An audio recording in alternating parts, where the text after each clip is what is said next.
Brodes Media.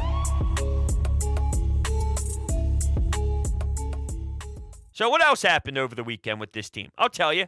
Tyson Foerster got himself his first assist in a beatdown against Buffalo. Going to the net hard. There was a nice pass backdoor. Couldn't bury.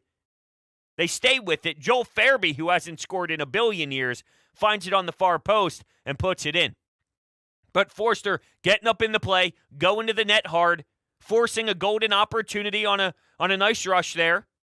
It didn't go in the way that maybe you draw it up, but it's just about getting to the right areas, working hard, beating the defenseman to the post. And you get some nice puck luck involved to get your first assist. Then you go to the next night, second half of a back-to-back. He's coming down the wall. A little bit, not coming down the wall, actually. He was more inside the dots. But he came down. He could have passed it. Instead, he rips it. Low blocker. Finds Twine. Awesome. Great shot. That's what he can do. He can let it rip. He can score a bunch of goals. His celebration was incredible. And he followed that up on a 5-on-3. We know this power play has been abysmal, so I had no idea what it was going to do. But he get a two-man advantage. Please tell me he could do something. He fires one. They put in the rebound. And he picked up another assist. So he's got 3 points in his last 2 games. I don't know what Tyson Foerster is. First game I liked. Game after that, not so much. He's definitely playing more confidently. Playing more freely. I think he's getting accustomed to it. Everyone has their own path, right? Just because some guys step right in and dominate, other guys take a little bit of time. It's a feel-out process. Everyone's different. He's still super young, but I know that the last couple of days he's produced on the box score, and I think that also adds to feeling great about yourself. You know, feeling more comfortable, that's fine. You start to put up some points and produce a little, well, it starts to even grow and grow and grow with your confidence level. I think the dude's got a fantastic shot. And as much as this team is hard to watch, and there's a lot of unlikable pieces, and the franchise is unlikable, I'm a diehard hockey guy, so I'd be watching probably regardless, even if it's off on the secondary TV. With the March Madness tournament going on, there's a bunch of TVs, but I make sure I had the Flyers on the one on the side just so I can kind of keep my eye on it. He's part of the reason why I'm doing that. He's got that level of interest from me.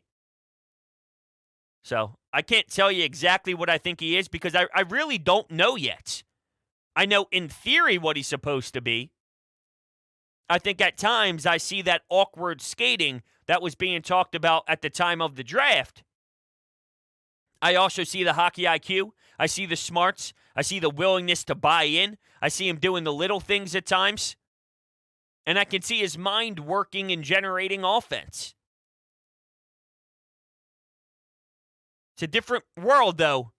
Physically, I've watched him a few times get barreled over, get hit pretty good, bounced off the puck. That stuff happens, though. He's not the only one that stood out to me. Owen Tippett's hat trick was great. Some outstanding goals. The third one, the backhand on the breakaway, ew. The pass from Kevin Hayes to him, back door, ew. The first goal with a beautiful snipe, ew. Owen Tippett could light the lamp. I'm very, very impressed, and I'm very, very pleasantly surprised. You get a project a lot in sports when you make certain trades. He was drafted high in a different organization. They couldn't really figure him out. They move on from him. I'll put it to you this way. In sports, we see it work out for other teams.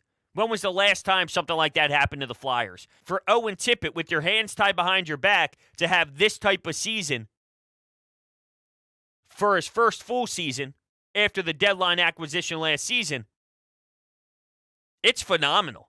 He's another guy right now that I'm enjoying watch. Look, my bar moved.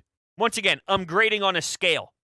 So I could only get, I'm not even going to use the word excited, but I could only watch with such certain expectations anymore.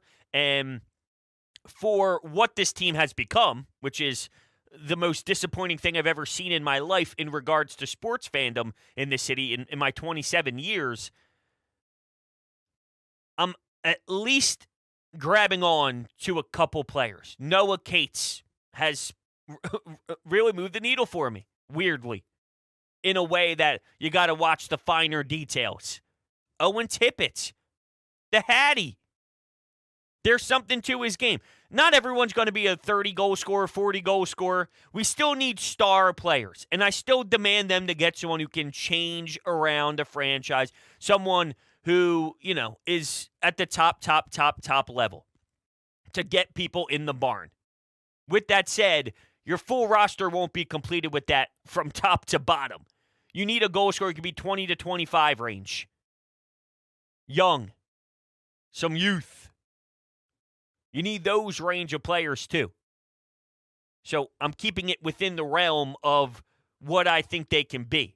So if I think Owen Tippett could be a 20 to 25 goal scorer as they continue this process to get better talent and still have my demand that they get someone insanely talented, that they get top-line performers, because I don't think they have any.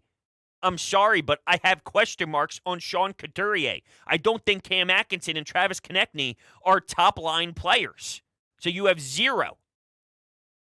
So when I'm watching Owen Tippett and using the word excited to at least watch him and watch Foerster, it's within range of, well, do we have a 20 to 25 goal scorer type of guy?